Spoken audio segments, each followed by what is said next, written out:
Sembradores de la Buena Semilla, Ministerio de Enseñanza y Evangelismo. Historia de la Iglesia de Cristo, primer período, la Iglesia Apostólica. Es el período de los 12 apóstoles y Pablo, de su inicio año 33 al año 100. Es la transición de los hechos de los apóstoles con la historia, que son los hechos de la Iglesia. Representación de la Iglesia de Éfeso, Apocalipsis 2:1-7. Capítulo 1. Mayo del año 33. Nacimiento de la Iglesia. En Jerusalén, Judea y Samaria, del año 33 al 38. Apóstol Pedro. Cuando llegó el día de Pentecostés, estaban todos unánimes juntos, y de repente vino del cielo un estruendo como un viento recio que soplaba, el cual llenó toda la casa donde estaban sentados. Y se les aparecieron lenguas repartidas, como de fuego, asentándose sobre cada uno de ellos, y fueron todos llenos del Espíritu Santo, y comenzaron a hablar en otras lenguas, según el Espíritu les daba que hablasen. El derramamiento del Espíritu Santo. Los asistentes a la reunión no sabían de antemano lo que pasaría. Solo estaban compartiendo en armonía, en coinonía, juntos, en un mismo espíritu, orando y en obediente espera. El Espíritu Santo cumplió la cita, manifestándose de manera muy peculiar, con estruendo, poniendo llamas de fuego sobre la cabeza de los asistentes, y estos hablando en lenguas ajenas a su idioma. En la ciudad había más de 1 millón de personas por causa de la fiesta de Pentecostés, un día de gran bullicio. Muchos de ellos fueron testigos. La experiencia recibida cambió las vidas de los discípulos para siempre. Iluminó sus mentes, recibieron más luz, más entendimiento. Les dio un nuevo concepto del reino de Dios, más espiritual y nada político. Y lo más notorio, recibieron poder, unción para cuando les fuera requerido. Hechos de los Apóstoles.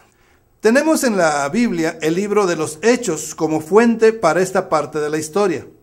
El periodo apostólico es narrado centralmente por el libro de Hechos.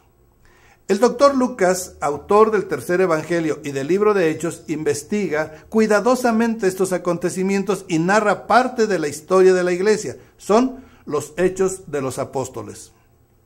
A la continuación de la historia de la iglesia, hasta la segunda venida de Cristo, se le puede llamar también los Hechos del Espíritu Santo o Hechos de la iglesia. El libro de Hechos enlaza los 4 evangelios con las epístolas y con la historia. Sin Hechos, ignoraríamos cómo llegó el evangelio a Grecia, a Roma y al mundo entero. Lucas fue el primer historiador e investigador cristiano. En Mateo 16:18, el Señor Jesucristo dice: edificaré mi iglesia. Y en Hechos, Lucas describe cómo se llevó a cabo ese divino propósito. Su lectura es como un libro de historia muy bien escrito. Sigue un plan lógico, bien estructurado, con detalles preciosos y hechos dramáticos. La iglesia en Jerusalén. Los que recibieron su palabra fueron bautizados y se añadieron aquel día como 3,000 personas, y perseveraban en la doctrina de los apóstoles, en la comunión unos con otros, en el partimiento del pan y en las oraciones. Los principales protagonistas en el principio son los apóstoles Pedro y Juan. Pero a pesar de los grandes prodigios y señales a través de Pedro y los apóstoles, y el gran respeto que se les tenía, la iglesia aún era pequeña, pues el común de la gente, además de respeto y admiración, también les causaba temor unirse a ellos. Quizá fuera temor a los sacerdotes, al qué dirán los demás, o su tradición arraigada, o todo ello. Los primeros meses la iglesia no salía de Jerusalén y sus alrededores. Era un pequeño grupo que sus reuniones oficiales eran en la puerta del templo. Ya tenían la misión: llevar el Evangelio a Jerusalén, Judea, Samaria y hasta lo último de la tierra. Predicar en su nombre el arrepentimiento y perdón de pecados en todas las naciones, comenzando desde Jerusalén. Pero aún no comprendían la magnitud y significado de dicha comisión. Tuvo que venir la persecución de los judíos para salir de la ciudad. Esto a partir del martirio de Esteban. Los judíos en la iglesia, los 120, los 500, y durante los primeros años, todos los que siguieron adhiriéndose a la Iglesia, eran judíos. La Iglesia de Cristo nació siendo judía. Estos judío-cristianos no estaban conscientes de estar iniciando una nueva religión. Ellos creían seguir siendo judíos, solo que creían en el Mesías Yeshua. Se les consideraba solo una secta judía más. La Iglesia tiene al principio 4 tipos de personas: judíos conversos, los helenistas o griegos, los prosélitos y los devotos. El judío converso es el judío auténtico. Convertido a Cristo seguía siendo judío, diríamos judío cristiano. Este judío en el presente no dice de sí mismo ser judío converso, sino que es judío completo. Los judíos helenistas o griegos eran los que vivían fuera de Palestina, en regiones de habla griega, expulsados en algún tiempo o autoexilados. Los prosélitos eran extranjeros, no judíos, que después de renunciar al paganismo, se hacían circuncidar. Se hacían judíos por adopción. Muchos gentiles lo hicieron así para poder ser miembros de la Iglesia. Los devotos, o temerosos de Dios, eran gentiles que dejaron los ídolos y su vida pagana, pero no se circuncidaban ni seguían las reglas judaicas, pero eran bien aceptados, aunque sin considerarlos nunca judíos. Judíos de Judá, el reino del sur. Cuando Salomón muere en el año 940 a.C., el reino se divide en 2. En el año 722 a.C., las 10 tribus del reino del norte, llamado Israel, son derrotadas por los asirios y ocupan Samaria, su capital, por cuanto no obedecieron la voz de Jehová su Dios, sino que quebrantaron su pacto. Otros se esparcen y son absorbidos por otras naciones. Algunos de los más pobres permanecen, serán los despreciados samaritanos. Desaparece Israel como nación. Las otras 2 tribus, de Judá y Benjamín, al quedar separados de las 10 tribus, se les conoce como el reino del sur, Judá. Ya para los tiempos de Cristo, estas 2 tribus quedan integradas como un solo pueblo y se les llama Judea. De ahí viene el gentilicio judío.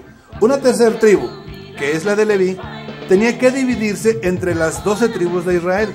Cuando se separan los reinos, se salen los levitas de las 10 tribus porque no hay hijo de David en esas tribus. Entonces, como ya están apostatando, se salen de esas 10 tribus y se integran a Judá. Es decir, que Judá tenía entonces 3 tribus: Judá, Benjamín y Leví. Pablo no era judío de Judá, era benjaminita, de la tribu de Benjamín. Así que lo más correcto y general es llamarles hebreos. Autoridad y doctrina. El apóstol Pedro es el líder natural indiscutible. Sin embargo, no ejercía una autoridad legal. El gobierno de la naciente iglesia estaba centrado en los 12 apóstoles. El primer cargo en aparecer después del apóstol es el de diácono, cuando los apóstoles requieren ayuda para servir las mesas, y ellos puedan dedicarse a estudiar y compartir la palabra.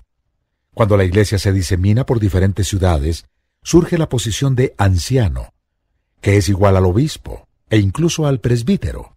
Se les llama así a la misma persona, en su mismo cargo. Más tarde se van separando estas posiciones para quedar en diferente nivel.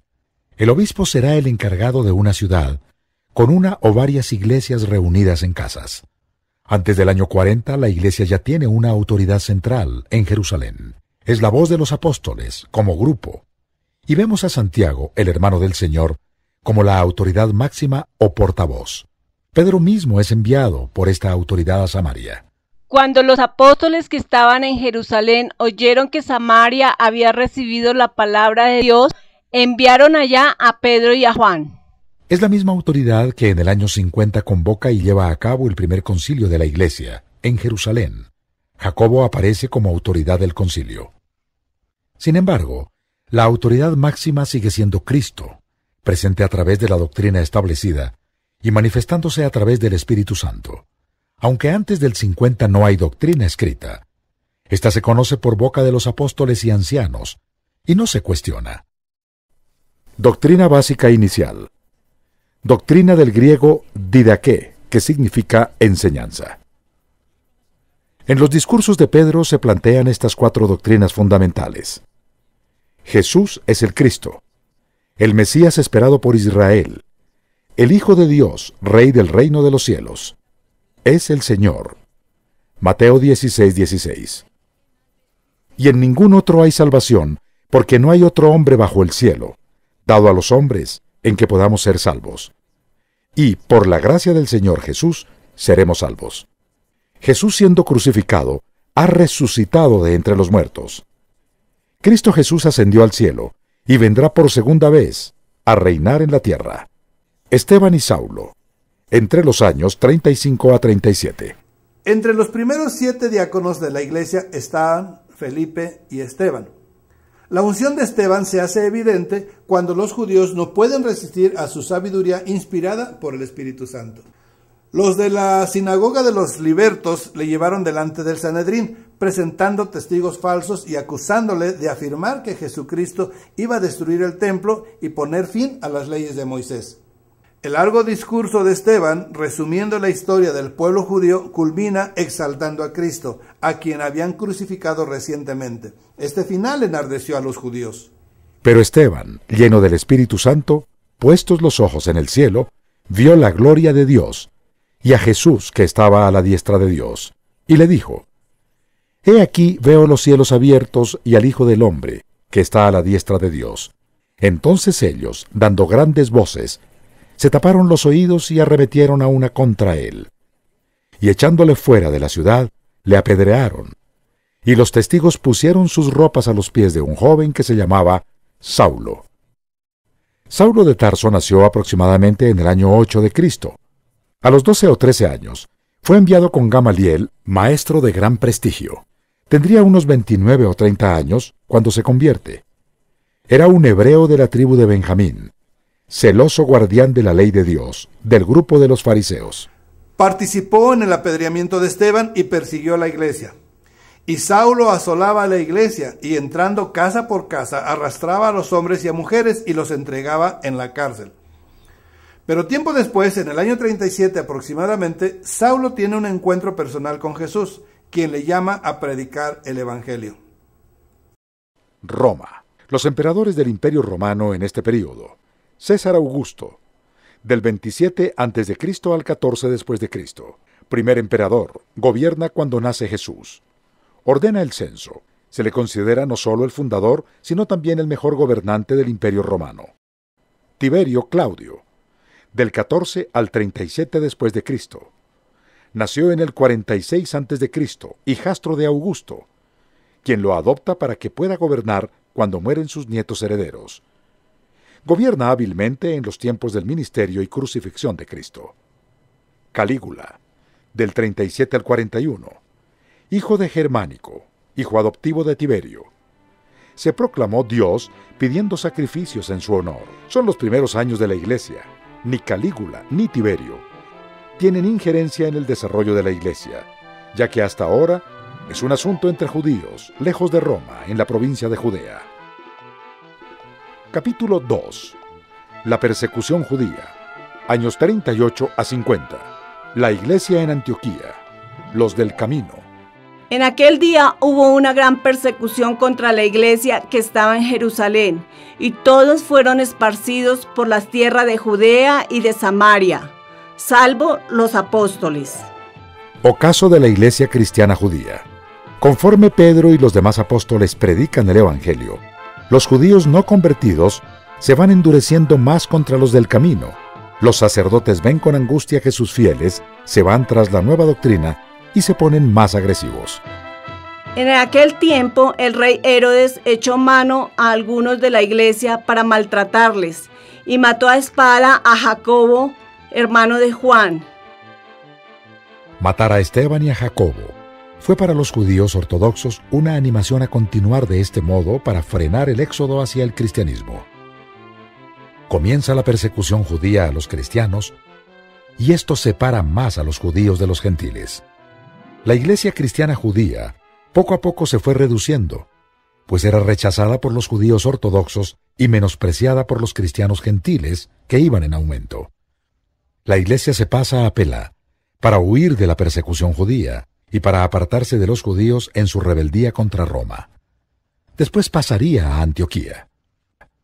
Pablo, Saulo de Tarso, tras el encuentro que tiene con el Señor, y que lo transforma totalmente, es llevado con Ananías y después de unos 3 años de retiro, regresa al campo de acción, pero ahora como el más brillante defensor de la fe en Cristo Jesús. A todos asombra su cambio. Sus amigos son ahora sus enemigos, y sus anteriores enemigos son ahora sus amigos, sus hermanos. Ahora es más conocido como Pablo. Su afinidad con los judíos le permite comenzar su labor misionera con grandes ventajas. Entre ellas, el poder predicar en las sinagogas ante los más ilustrados judíos. Sus viajes misioneros son el ejemplo de cómo levantar y expandir la Iglesia, ejemplo para misioneros y apóstoles. La Iglesia en Antioquía. Tras la presión y persecución de los judíos en Jerusalén, la Iglesia se traslada a Antioquía, la tercera ciudad en importancia en el Imperio Romano. Fundada en 301 a.C. por los griegos que gobiernan Siria, puente entre Asia y Europa, monopolizó el comercio de la Mesopotamia, llena de mitología, de gran importancia política e histórica. Vino a ser el centro de operaciones de Pablo y Bernabé. De ahí partió para su primer y segundo viaje misionero.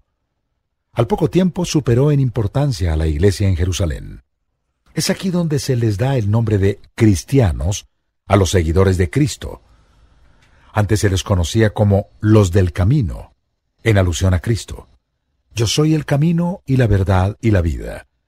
Nadie viene al Padre sino por mí. Los del camino o cristianos se convierten en camino de salvación para muchos, llevándoles a Cristo, el camino y la puerta de salvación. La Iglesia en Antioquía pronto se vio enriquecida por maestros de calidad, enseñando la sana doctrina, discípulos y discipuladores con gran celo por el Evangelio y de amplio conocimiento. Desde Antioquía se expande el Evangelio hacia 3 continentes, Asia, África y Europa.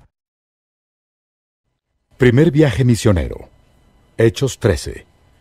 Había entonces en la iglesia que estaba en Antioquía profetas y maestros: Bernabé, Simón el que se llamaba Níger, Lucio de Cirene, Manaén, el que se había criado junto con Herodes el tetrarca, y Saulo. Ministrando estos al Señor y ayunando, dijo el Espíritu Santo: Apartadme a Bernabé y a Saulo para la obra a que los he llamado.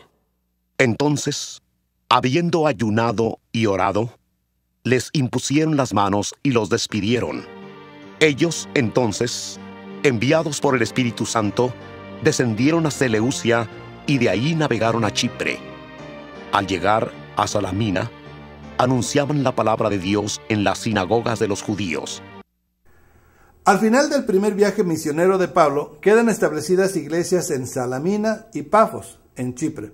Es la primera vez que se predica a no judíos, es decir, gentiles o paganos, en Capadocia, Asia Menor. Desde luego que Pablo no es el único misionero ni apóstol en acción. De hecho, todos los apóstoles fundaron iglesias en distintas ciudades, así como varios de sus discípulos. Los ebionitas. Ebionita significa pobre. Los judíos cristianos tienen conflictos de identidad, pues por ser cristianos legalistas, ya no son aceptados ni entre los judíos ni entre los gentiles. Es por ello que se agrupan y protegen entre ellos mismos, dando origen a la secta de los ebionitas. Sin embargo, lo que pasa siempre que alguien se aísla, empiezan a torcer la doctrina. El mismo apóstol Pablo se opone a ellos en Gálatas. La mayor parte de los ebionitas, cristianos judaizantes, debió haber sido antes judío fariseo. Insistían en mantener la circuncisión y toda la ley ritual de Moisés como necesaria para la salvación de los hombres. Esperaban el pronto regreso de Cristo para dar comienzo a un reinado milenario de gloria en la tierra, cuya sede sería la Jerusalén terrenal restaurada. Es muy probable que la epístola a los hebreos tuviera entre sus propósitos dar sana y profunda doctrina a estos hebreos cristianos. El Evangelio prospera entre los legionarios. El Evangelio entra calladamente entre los legionarios. Debemos presuponer que desde tiempos tempranos hubo soldados romanos cristianos, pero que no tenemos noticia de sus raíces y crecimiento, salvo los Evangelios y Hechos, hasta que se hace evidente su presencia décadas más tarde. La realidad es que en algún momento tuvieron que empezar. El mismo Jesús encuentra al centurión con una tremenda fe, como no he encontrado en todo Israel, que maravilla al Señor. El apóstol Pedro también participa en la conversión de otro centurión de fe, y el apóstol Pablo influye en la vida de varios soldados, capitanes y centuriones en sus viajes y en su cautividad en Roma. Así que en todos o varios de ellos debió haber abundante fruto, con sus testimonios y la palabra discreta dentro de los cuarteles. El punto es que llegará un momento en que millares de soldados romanos sean cristianos. Roma. El emperador del Imperio Romano en este período. Claudio, quien gobernó 13 años, del 41 al 54. El contexto histórico de Roma va en relación con la de su emperador Claudio, quien fue llevado al poder por la Guardia Pretoriana, misma que participó junto con un gran número de conspiradores en el asesinato de Calígula. Llevó al imperio a su máxima extensión desde Augusto. Fue quien conquistó Britania, la mitad sur de lo que hoy es Inglaterra. Proliferan las artes. No tuvo injerencia con la Iglesia.